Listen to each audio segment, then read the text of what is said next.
Bonjour à tous, bonjour à toutes, et bienvenue dans ce 5e épisode de Politicon. C'est un lieu commun, une idée presque reçue, un marronnier pour un politologue en manque d'inspiration, la démocratie est en crise. On parle ad nauseam de l'abstention, de cumul des mandats, de manque de représentation de la part des politiciens, et j'en passe. Mais la démocratie telle qu'on la connaît n'a-t-elle pas toujours été en crise? En effet, la démocratie telle qu'on la connaît aujourd'hui a la particularité d'être soumise à un modèle particulier de régime politique, celui du régime représentatif. On parle donc de démocratie représentative. L'idée de la démocratie représentative est que le peuple est à la fois souverain, tout en étant représenté par des individus que ce peuple élit pour prendre des décisions politiques qui les concernent. On l'a vu dans le dédicto consacré au contrat social de Jean-Jacques Rousseau, que je vous invite à regarder si ce n'est pas déjà fait, qu'il peut être fortement paradoxal qu'un peuple pensé comme souverain puisse être représenté. Si la démocratie est en crise, c'est peut-être qu'il y a une contradiction de base entre l'idée de démocratie et l'idée de représentation. C'est cette contradiction qu'on va essayer de décortiquer dans ce 5e numéro de Politicon.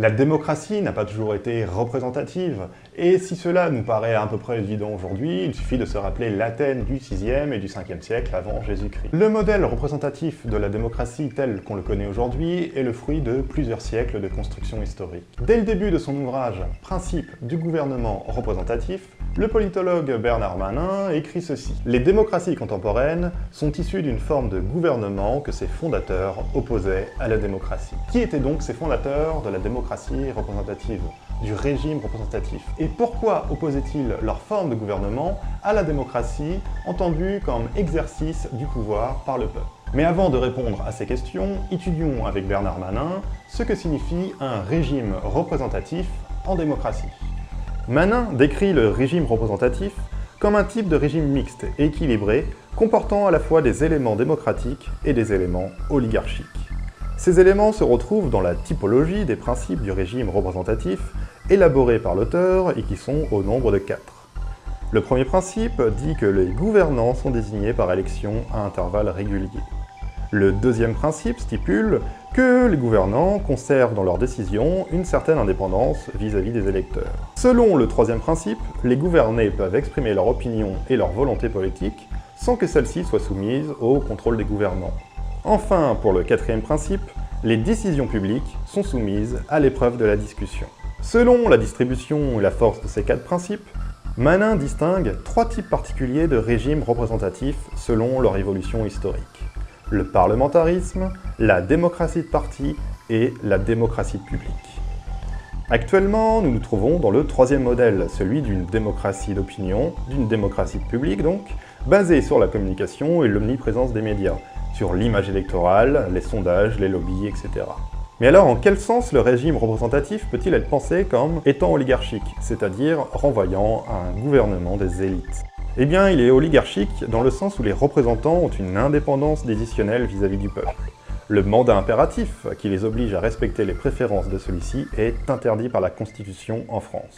À la place, le mandat représentatif laisse aux représentants la liberté de prendre personnellement la décision qui concernera les citoyens représentés. La nullité constitutionnelle du mandat impératif produit également le fait que le représentant ne peut être révoqué par le peuple. Son mandat a une durée déterminée qu'il est en droit de tenir jusqu'au bout.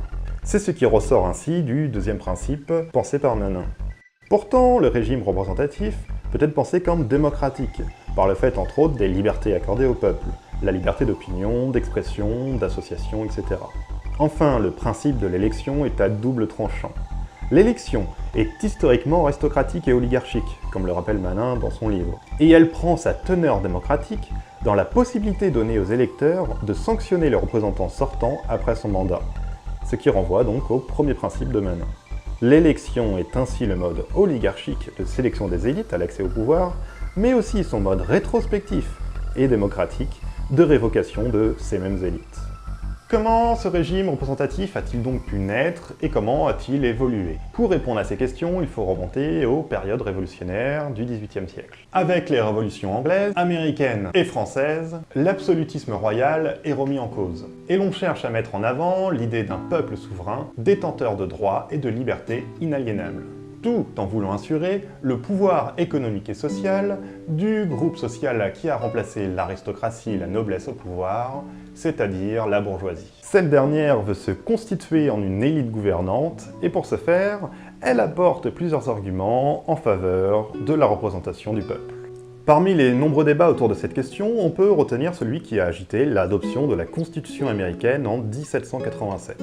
Après la guerre d'indépendance en 1776, il est décidé de rédiger une constitution commune aux 13 nouveaux États-Unis. Ce débat s'incarne dans la publication d'un recueil de textes intitulé « Le Fédéraliste », qui regroupe 85 écrits de 3 grands théoriciens et hommes politiques, Alexander Hamilton, James Madison et John Jay. Ces 3 pères fondateurs américains partagent l'idée que la Constitution américaine doit promouvoir un régime représentatif afin d'unir les États autour d'un gouvernement central. Il s'agit d'instaurer une république, au sens de la Constitution américaine, c'est-à-dire un régime en vue du bien commun et du bonheur de tous, dans lequel les pouvoirs sont séparés et assurent le respect des droits individuels. La représentation a déjà un avantage. Elle permet d'assembler un ensemble de populations différentes en un peuple uni, le peuple des États-Unis.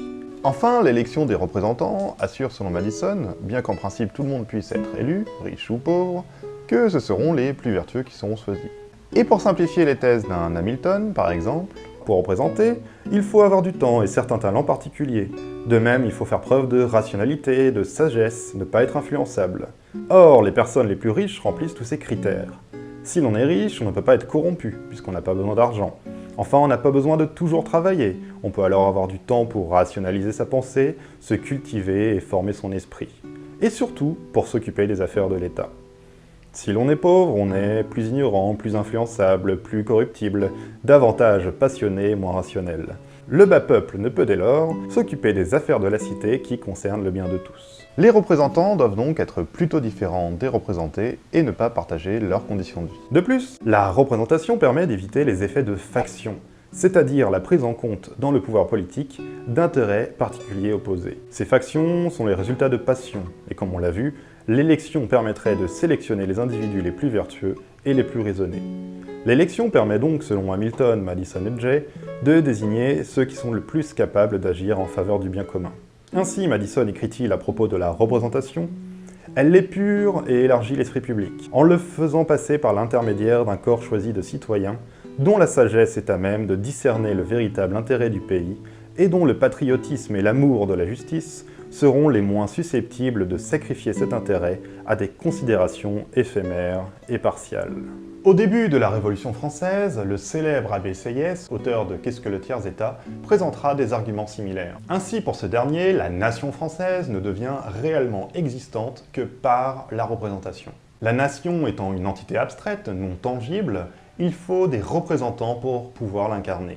C'est donc la représentation qui fait la nation et l'unité politique d'un pays. C'est bien de cet état d'esprit qu'émergera la Constitution française de 1791, qui promeut la souveraineté nationale, et qui contredit d'avance la Constitution montagnarde de 1793, qui défend une souveraineté populaire d'inspiration rousseauiste. Cette constitution de 1793 était opposée, comme Rousseau, à une représentation de la souveraineté populaire. Mais elle défendait tout de même l'existence de représentants élus au suffrage universel et disposant d'un mandat impératif, c'est-à-dire d'un mandat qui oblige les représentants à agir selon les décisions même du peuple. Ce principe de l'élection n'est à l'origine pas du tout compris comme étant démocratique. Dans l'Antiquité, c'est bien le tirage au sort qui était le mode de sélection des citoyens exerçant le pouvoir politique. Historiquement, l'élection a d'abord été un mode de sélection monarchique et aristocratique. Hugues Capet, par exemple, était élu roi des Francs en 987. L'empereur du Saint-Empire romain germanique était élu également par un petit collège d'électeurs. Le régime représentatif, qui remplace une élite noble et aristocrate par une élite bourgeoise, adopte donc naturellement ce principe de l'élection. Principe considéré comme étant contraire à la démocratie au XVIIIe siècle. Le régime représentatif est d'abord pensé comme républicain, dans le sens où le gouvernement doit servir le bien commun et la chose publique, et s'oppose à la monarchie, et non comme démocratique. Le terme de république n'est donc pas identifiable, comme on le croit souvent, à celui de démocratie. En effet, par le tirage au sort, n'importe qui pouvait être désigné, pauvre ou riche, bourgeois ou non. Au contraire, l'élection et la manière dont on l'organise assurent à l'élite bourgeoise d'être toujours choisie pour accéder au pouvoir. Seuls ceux donc qui sont favorisés dans la société peuvent être assez puissants pour pouvoir se présenter et éventuellement gagner l'élection. On le voit donc, le régime représentatif est d'abord d'inspiration aristocratique avant d'être caractérisé comme un régime démocratique. Il faudra attendre le 19e et 20e siècle, avec des luttes sociales politiques, pour que la démocratie n'entre plus en contradiction avec la notion de représentation. Et pourtant, l'élite bourgeoise essaiera de freiner la démocratisation du régime représentatif en instaurant un suffrage censitaire ou un suffrage indirect. Et faut-il encore préciser que le suffrage était uniquement blanc et masculin à cette époque? La démocratie représentative se construit donc peu à peu, avec en germe toutes ces contradictions, pour devenir le régime que l'on connaît aujourd'hui. Cabanis, médecin et penseur politique, résume bien sa manière de fonctionner. Je cite : « Dans le véritable système représentatif, tout se fait au nom du peuple et pour le peuple. Rien ne se fait directement par lui. Il est la source sacrée de tous les pouvoirs, mais il n'en exerce aucun. » Ainsi, la crise de la représentation, qui est tant commentée aujourd'hui, paraît donc bien propre, en fait, à la démocratie représentative conçue comme mode de sélection d'une oligarchie. Avec l'avènement du suffrage universel étendu à tous les individus d'une communauté donnée, bon nombre de penseurs ont poursuivi la réflexion autour de la dimension élitiste de la démocratie représentative. Pour l'économiste autrichien Joseph Schumpeter, dans son livre « Capitalisme, socialisme et démocratie », la démocratie telle qu'on peut la concevoir idéalement, dans une veine rousseauiste comme poursuite du bien commun par la volonté d'un peuple éclairé, n'est qu'une illusion. De surcroît, le citoyen que l'on voudrait rationnel n'existe pas. Le constat de Schumpeter est sans appel. Je cite : « Le citoyen typique, dès qu'il se mêle de politique, régresse à un niveau inférieur de rendement mental. » Pas très sympa, Joseph. Bref, le peuple est incapable de se gouverner lui-même. Il est incompétent et irrationnel. La démocratie contemporaine doit donc être un gouvernement des élites, sélectionné par les citoyens par la voie d'une procédure de vote régulière et espacée dans le temps. Le peuple ne doit donc avoir qu'un rôle négatif. Il choisit celui qui agit. Le seul pouvoir du peuple est cet acte du vote, dans lequel il délègue, dès qu'il en use, ses capacités politiques. De plus, l'influence des médias et de la propagande, aussi pernicieuse soit-elle, détruit l'intelligence du citoyen. Le citoyen irrationnel est donc aisé à manipuler. Cela peut expliquer, selon Schumpeter, comment les fascismes du XXe siècle ont pu émerger dans des sociétés dites démocratiques, notamment dans l'Italie et dans l'Allemagne de l'entre-deux-guerres. C'est cette menace qui effraie Schumpeter et le pousse à adopter une conception minimale de la démocratie à partir de son constat amer de la citoyenneté. Les partis en compétition dans la course au pouvoir sont départagés par le vote des citoyens, qui, comme on l'a vu, ont pour seul moyen de sanction rétrospectif le pouvoir de ne pas reconduire ceux qu'ils avaient élus. Si Schumpeter permet au peuple d'élire les élites qui le gouvernent, malgré le soupçon d'irrationalisme qu'il fait peser sur lui, c'est en considérant cet état de fait comme un pis-aller. Sa perspective démocratique est donc imparfaite. Elle évacue sciemment la souveraineté du peuple en faveur d'une conception politique inspirée par le marché économique. Comme les biens et services mis en vente sur le marché, les partis sont en concurrence pour attirer les votes des électeurs en leur faveur.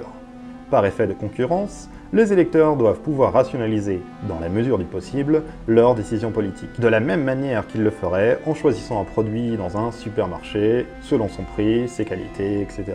En parallèle et à la suite de Schumpeter, des auteurs tels que, attention l'accent, Anthony Dons ou William Riker ont développé une conception économiste de la démocratie à travers la théorie du choix social.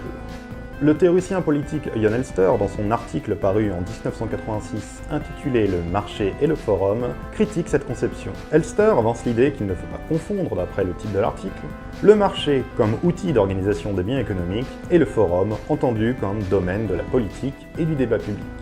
La confusion des deux sphères entraîne une privatisation des préférences des citoyens pour lequel la politique est un moyen comme un autre de les satisfaire. Le bien commun et la rationalité des préférences sont alors mis de côté au profit de tentatives instrumentales et égoïstes de contenter ses propres désirs.